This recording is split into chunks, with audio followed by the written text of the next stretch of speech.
Hi, everybody. Welcome to the 100 Pounders meeting. It's Wednesday, the 26th of June, 2024. And today I'm absolutely delighted to have Melanie B with us. It is not one of the Spice Girls, but it is Melanie B from Canada. She was born and raised and still residing in Nova Scotia. And she has been in OA for over 12 years. And I'm going to hand it over to Melanie now to tell her story. Take it away, Melanie. Thanks, Rita. Hi, my name is Melanie, and I am a compulsive overeater. And as it was said, I have been in OA 12 years. I've been abstinent for 5 years and maintaining a healthy body weight for the last 4 years. And that is a pure miracle for this compulsive eater, because 14 years ago, I was well over 600 pounds. And I thought I would never maintain a healthy body weight. Never thought I would, but grateful to this program that I've been able to. So let me see, what was it like? Well, if you've eaten yourself to well over 600 pounds, you are a compulsive eater, that's for sure. But I never thought I was a compulsive eater. I thought I was an emotional eater. And I never thought that there was any help for me because I thought I wasn't a binger. Can you imagine? There's the lies. But I thought that if I wasn't a binger and I wasn't anorexic nervosa or any of the ones that they listed, there was no help for me. So I continued with dieting for a very, very long time. Well, 57 years didn't work for me. My first diet was when I was 10 years old. And why do I remember that? Is because I went to the doctor to get my ears pierced. And he touched my ears and he said, kind of thick. You need to lose weight. Then I will pierce your ears. And I went home and thinking that something was wrong with me, that I couldn't get my ears pierced like any other child or any other girl of my age. And I was put on a diet, my first diet. And I thought the world had come to the end. I couldn't eat like everybody else. I had to be put on this diet. And it was just miserable. I can remember it still to this day. But 2 weeks later, my mom brought home self-piercers and pierced my ears. And the diet went by the wayside. Now you think that that would have made me exuberant, happy, I didn't have to go on the diet and I got my ears pierced. Crazy me, I felt my mother thought I couldn't do it. And I felt a failure. Yeah, I was happy I had earrings. And I really didn't feel I was worthy of those earrings. Somehow I wasn't worthy, I felt. And I continued on eating. Then I always continued on dieting, many different diets over the years. And it never did get better. I would lose 100 pounds at a time, then always regain, and then some. I can remember at one time, it was shortly after I had lost my daughter, that I had gone on a diet. I had lost my daughter due to crib death. I picked her up and she was dead. And there was a short period of time that I did go on a diet. As usual, you would see pictures from before and think you beat yourself up, you know the drill, and then you go on another diet and you lose a lot of weight and then you gain it all back. And at 400, around 400, I was sitting on the couch and thinking, I might as well just stay at the weight I am at. Because, the doctors say this yo-yo dieting is not good for me. So I think I'm just going to stay where I'm at. Now, that is a bunch of bullshit that I told myself, but I truly believed that I could stay there. But 200 pounds later, there I was at 600. I know that I ended up in the hospital several times over those years. The first time I ended up in the hospital was a ruptured appendix. And I went in on a Sunday and they said, you'll probably be in surgery tonight. We feel your appendix had ruptured. They didn't operate until Thursday. Why? I really don't know. I never asked at the time. But when they opened me up, I was so abscessed, I was septic, that I damn near died. Did it really sink in? No. Someone told me later that they probably didn't know what to do with me because they probably felt that they would kill me either way. But here I still am. The second time was 20 years later, same incision. I had formed a hernia because when you're that much weight, it pushes out on that repair or the incision. And when you're big, everything pops out. Well, they thought I had an incarcerated hernia. When they opened me up, they found a large abscess. I was in the hospital 10 weeks. Again, septic. Still I'm here. Did it have enough to make me lose weight? Yeah, I lost 100 pounds. Then I regained it, and then more. That was the drill. That was all I knew. And I can remember the doctor looking at me and saying, you really need to lose weight. I said, I know I do. I just don't know what to do. And I really meant it. And he went, and out the door he went. And I thought, man, what's wrong with me? Even doctors can't tell me what I can do. Lose weight, yeah, I can lose it, but I always gain it back. So I continued on my regular journey of it. And by the time 15 years ago, my husband took sick. I didn't know how the hell I was going to take care of him. He took care of me. And so, okay, what else can I do? So I could barely walk from here to there. I was very well, over 600 pounds. I was breathless in walking very short distances. I also had 170 units of insulin a day of insulin. I was diabetic. I had high blood pressure, even though I wasn't on anything at the time because I stayed away from doctors as much as I could. And I also had high blood pressure. I also had a hernia, a large hernia where my gut was fully outside my abdominal wall. I was actually in the emergency 6 or 7 months before my husband took sick. And they said, if you do not get this fixed and it perforates, you're as good as dead. I went home and went on a diet for a month, waiting for a referral. Then I called the doctor about the referral. They didn't give me any satisfaction. I said, to hell with this. And I went back to eating again. Then my husband took sick. And that started a change of focusing on him. I wasn't focusing on me. And he became diabetic. So I said, okay, I can help him. I know how to do it. I may not do it myself, but I know how to teach him. I could tell somebody else what to do. That's for damn sure.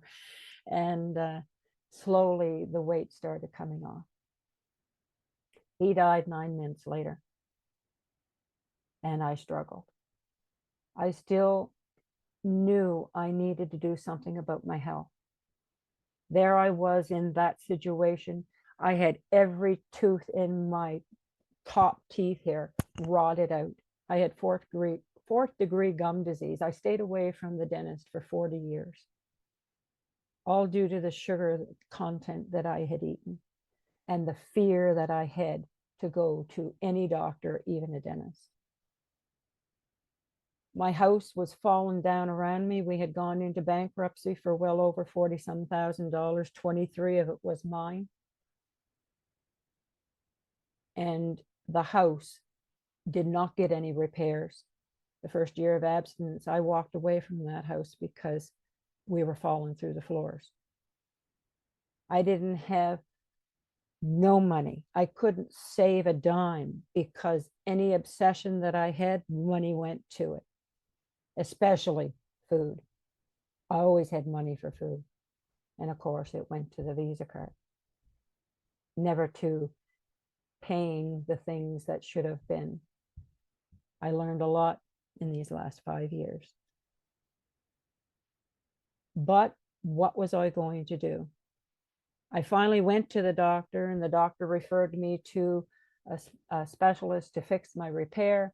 And when I finally got there, I realized he wasn't a person to fix my repair. He was a weight loss surgeon.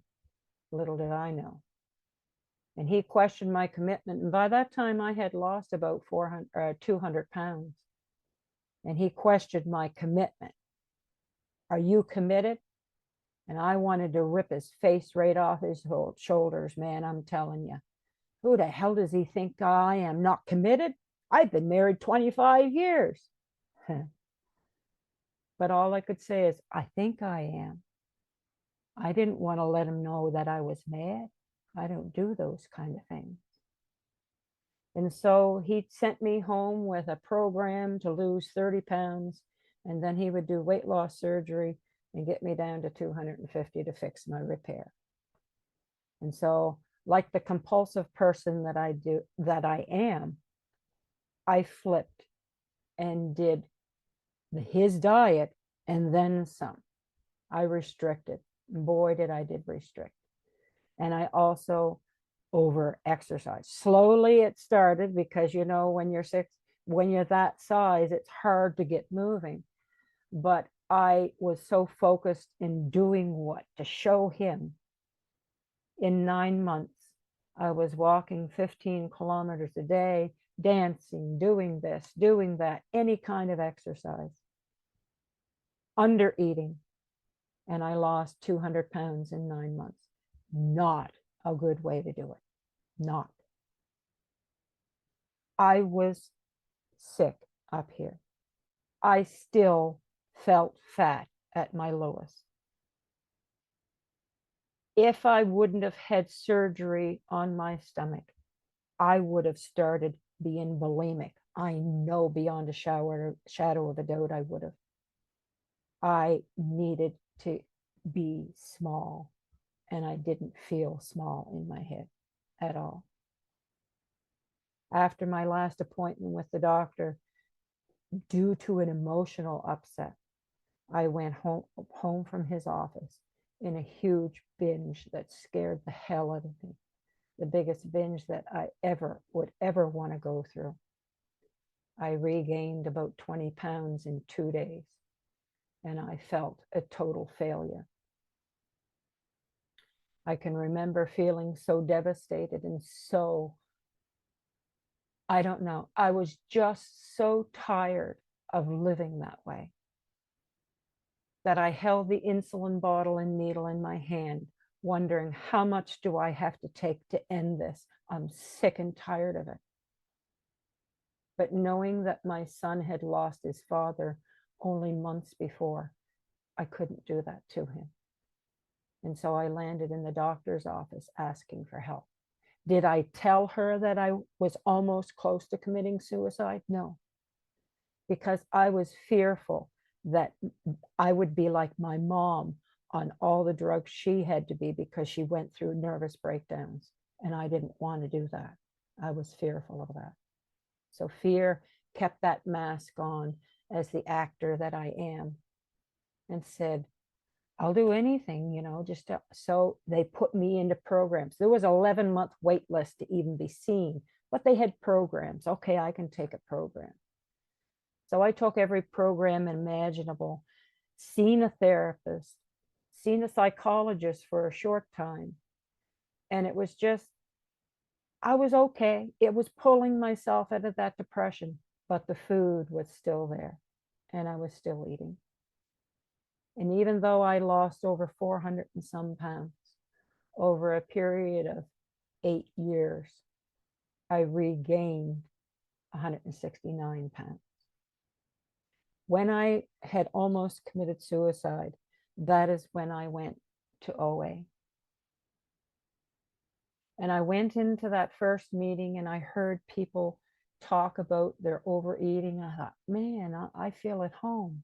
And then they said about them giving up their alcoholic foods and they never eaten them again. And I said, what? Never? No, I shouldn't have to do 15. that. Thank you. And then they said God, and I said, oh, not again. No, not this again. So I left that meeting and never went back till 6 years. That's when I became 169 more pounds packed on. And after having a repaired twice because it busted open the first time, I was told that if it ever busted open again, I'd be dead because I have a 13x9 mesh that holds it in. And where I'm high risk, I got to be careful. I knew that I was headed back with my diabetes, etc. And I knew that something had to happen. I knew the 12 steps worked. My brother had recovered from it. And so I knew I needed to go to OA. I started a diet the very next day. By lunchtime, it was gone. Tried it again the second day, gone before lunch. And that evening, in thinking over everything that I had learned, the pamphlets that were giving me at that first meeting that I had read, I remembered the doctor's opinion, how that I have an allergy of craving and a compulsion of the mind, the mental twist. And I said, well, every diet that I've tried, yeah, it worked, but never after the fact. So I do have that allergy of craving. I know I do. And no diet is going to stop it. Not even weight loss surgery stopped me.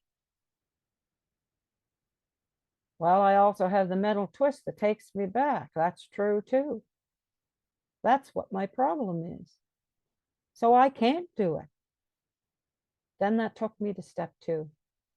There's only one other solution, and that's God. A power that's greater than myself.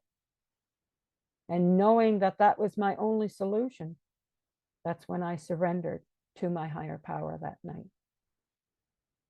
I woke up the next day refreshed and with a purpose.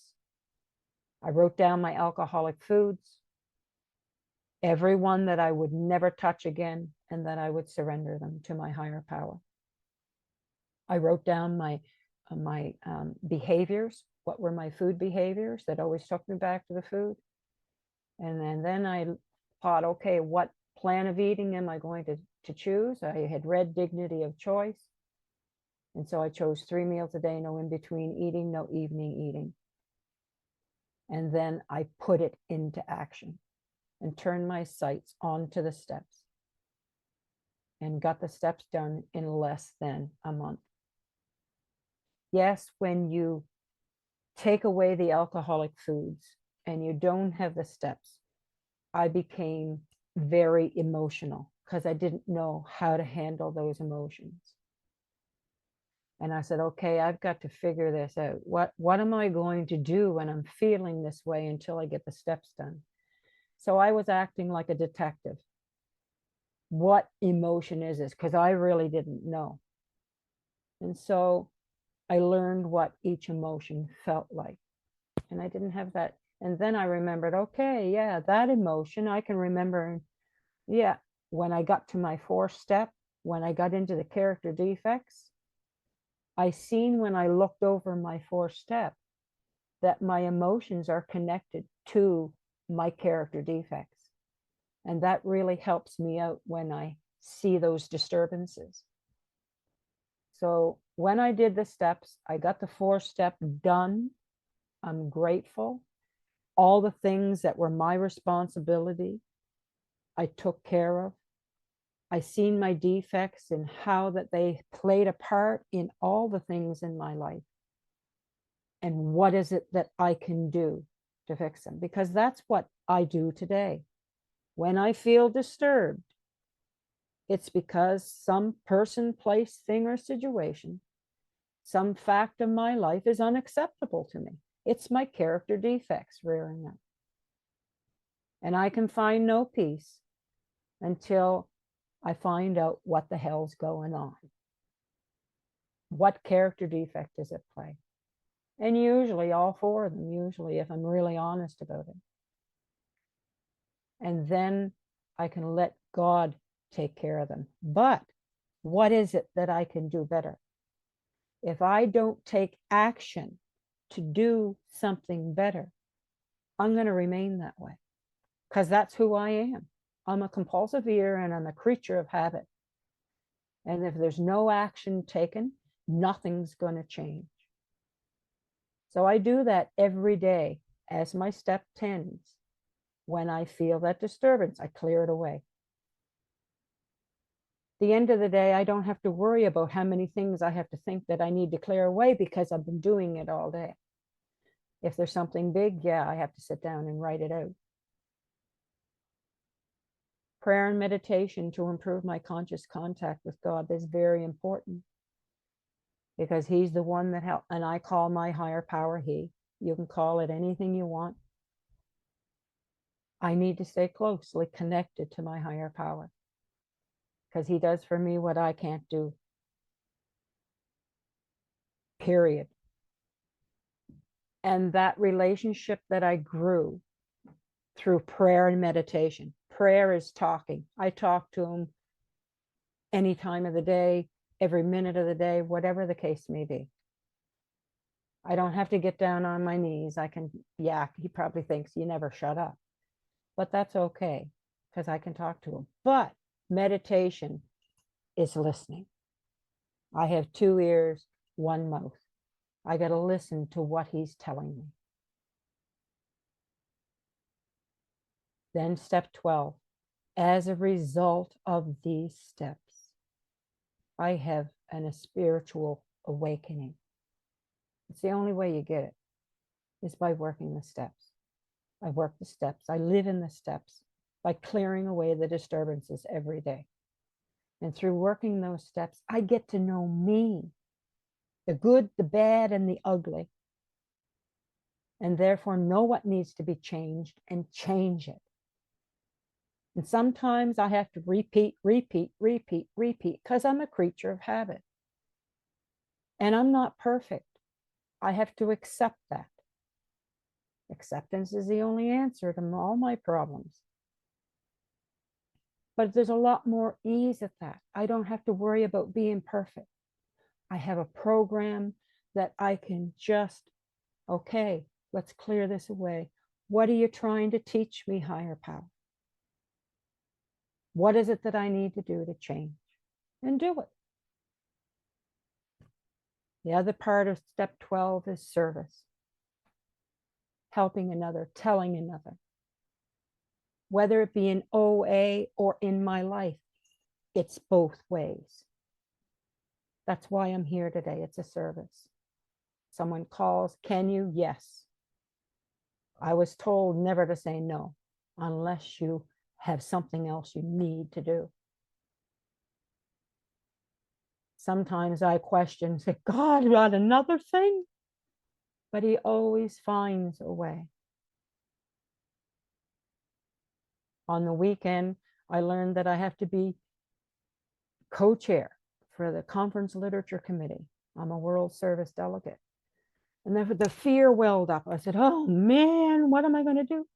No, that's fear. Where's my reliance? And poof, what action do I need to take? Jump in and do it.